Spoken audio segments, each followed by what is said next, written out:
महाराष्ट्र से महाराष्ट्र के मुख्यमंत्री देवेंद्र फडणवीस ने कहा है कि शिवसेना और बीजेपी हमेशा साथ थे और साथ रहेंगे। शिवसेना हमारी दोस्त थी और आगे भी रहेगी, महाराष्ट्र के मुख्यमंत्री ने बोला है।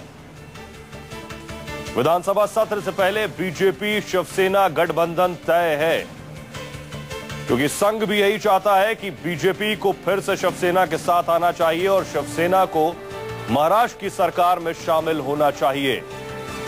देवेंद्र फडणवीस का कहना है कि पहले भी हम दोस्त थे और आगे भी दोस्त रहेंगे। संकेत साफ है कि महाराष्ट्र में शिवसेना बीजेपी के साथ आ सकती है और सरकार में शामिल हो सकती है, लेकिन फिलहाल विधानसभा में शिवसेना का नेता विपक्ष है। लेकिन सत्र से पहले मुमकिन है कि शिवसेना सरकार में शामिल हो, बेशक किसी समझौते के साथ, क्योंकि शिवसेना पहले से मांग करती रही है कि उसे कुछ खास मंत्रालय दिए जाएं।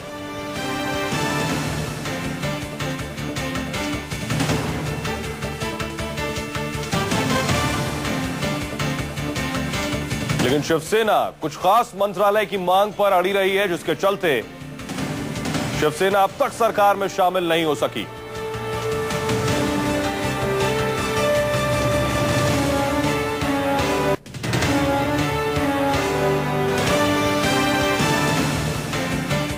बड़ी खबर आपको बता दें, महाराष्ट्र की सियासत में एक और रद्दोबदल की संभावना है कि शिवसेना बीजेपी का दामन फिर से थाम सकती है और सरकार में शामिल हो सकती है। महाराष्ट्र के मुख्यमंत्री देवेंद्र फडणवीस ने कहा है कि शिवसेना के साथ हमारे पहले भी रिश्ते थे और आगे भी रहेंगे।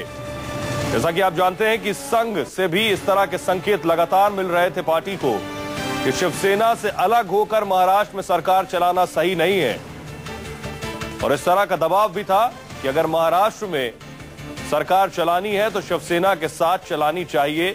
यही एक सही संकेत जाएगा जनता के बीच भी। तो बड़ा सवाल यह कि क्या शिवसेना सरकार में शामिल हो जाएगी। शिवसेना अगर सरकार में शामिल होती है तो अपनी मांगों के साथ शामिल होगी, उन बिंदुओं और उन मंत्रालयों के साथ शामिल होगी जिसकी वो मांग करती रही है, या फिर बीजेपी जो कुछ देने को तैयार रही है शिवसेना उस पर समझौता करेगी, या फिर दोनों पार्टियां मिलकर कोई बीच का रास्ता निकालेंगी जिसके बाद सरकार चल सकेगी। क्योंकि आपको याद होगा, ज्यादा दिन नहीं हुए जब शरद पवार ने कहा था मध्यावधि चुनाव भी महाराष्ट्र में मुमकिन है। हमारे वरिष्ठ सहयोगी राजीव रंजन जुड़ रहे हैं। राजीव, खबरें इस तरह की हैं कि शिवसेना सरकार में शामिल हो सकती है, नेता विपक्ष जरूर शिवसेना का ही है विधानसभा में। देखिए, न्यूज 24 को मिली जानकारी के मुताबिक जो विधानसभा का सत्र महाराष्ट्र में होगा अगला, उससे पहले भारतीय जनता पार्टी और शिवसेना के बीच जो तनाव है वो खत्म हो जाएगा और शिवसेना भारतीय जनता पार्टी की सरकार में शामिल होगी। जी राजीव, समझौते के बारे में किसी तरह की जानकारी, क्योंकि शिवसेना चाहती थी जो वो चाह रही है वो मिले, उसके बाद ही सरकार में शामिल होंगे, या कोई बीच का रास्ता निकाल लिया गया है? राजीव, आपके पास आएंगे। हमारे साथ editor in chief Anuradha Prasad ji जुड़ गई। अनुराधा जी, खबर मिल रही है कि शिवसेना बीजेपी के साथ सरकार में शामिल हो सकती है। बिल्कुल, और ये खबर बिल्कुल इसे कह सकते हैं कि 99% सही खबर है, क्योंकि जो सूत्र हमें बता रहे हैं वो काफी कंफर्म्ड है इस बात पे कि ये इनके रिलेशनशिप में एक नई सुबह देखी जा सकती है। ये लोग मुझे लगता है विधानसभा सत्र से पहले या उस सत्र होते होते उसके ये लोग साथ आ सकते हैं और शिवसेना से उनकी बातचीत काफी आगे बढ़ गई है। और इसी कड़ी में आज जैसे सुबह में सुरेश प्रभु जी का शिवसेना के चीफ उद्धव ठाकरे से मिलना, उसे इसी कड़ी में देखा जा रहा है। तो इसे हम ये कह सकते हैं कि शिवसेना और बीजेपी अब फिर से एक साथ हो रहे हैं और छोटे भाई और बड़े भाई का जो रिश्ता है वो फिर से कायम हो रहा है। अनुराधा जी, इस बारे में कुछ जानकारी कि किस समझौते के तहत आखिर ये दोबारा निकाह मुमकिन होगा? देखिए, ये जो निकाह है ये समझौता तो बहुत दिन से चल रहा था, दोनों के बीच में ईगो क्लैश आ रहे थे। समझौता चल रहा था, दोस्ती थी, बड़ा भाई छोटा भाई सब कुछ था, लेकिन वो जो एक जिसे कहते हैं ना कि बड़े भाई और छोटे भाई के बीच में जिसे आप कह सकते हैं वो ईगो जो आता है वो वही बीच में था। और वो उस ईगो को खत्म करने में सुरेश प्रभु जैसे नेताओं ने काफी भूमिका की है। और अरुण जेटली जी ने की है, और इन सब ने मिलके इन दोनों को समझाया है कि हम लोग हमेशा से साथ रहे हैं। पिछले 25 साल का नाता इतनी छोटी सी बातों पर नहीं तोड़ा जाता है, इसलिए इसे आगे बढ़ाया जाए। अनुराधा जी, मानती इसमें संघ का भी दबाव रहा है? संघ का बिल्कुल दबाव रहा है, क्योंकि संघ के प्रमुख मोहन भागवत जी ने पहले ही कह दिया था कि ये सही बात नहीं है कि शिवसेना और बीजेपी जो इतने साल तक साथ रही है, जब सत्ता में आ गई है तो उसके बाद अलग थलग दिखे। तो ये तो संघ का प्रभाव बिल्कुल ही उनका प्रेशर था, उनकी चाहत थी, क्योंकि संघ इस वक्त में कभी नहीं चाहेगा कि जो भी हिंदूवादी संगठन है वो अलग थलग एक दूसरे से अलग दिखे।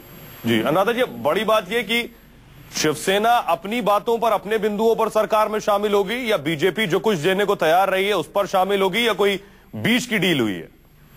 मुझे लगता है कि दोनों के बीच की कोई डील हुई है, क्योंकि मुद्दा ऐसा है और इतनी तनातनी हो गई थी कि अपने कोई भी झुक तो सकता नहीं था, इसलिए बीच का रास्ता निकाला गया है जिसमें सबके लिए भला हो सकता है कि कुछ एक दो चीजें बात शिवसेना को माननी पड़ी हो, कुछ बीजेपी को माननी पड़ी हो, वो पूरी डील अभी सामने नहीं आई है, लेकिन ये क्लियर है कि इन लोग विधानसभा सत्र से पहले शिवसेना और बीजेपी साथ में आ जाएंगे और शिवसेना सरकार में आ जाएगी।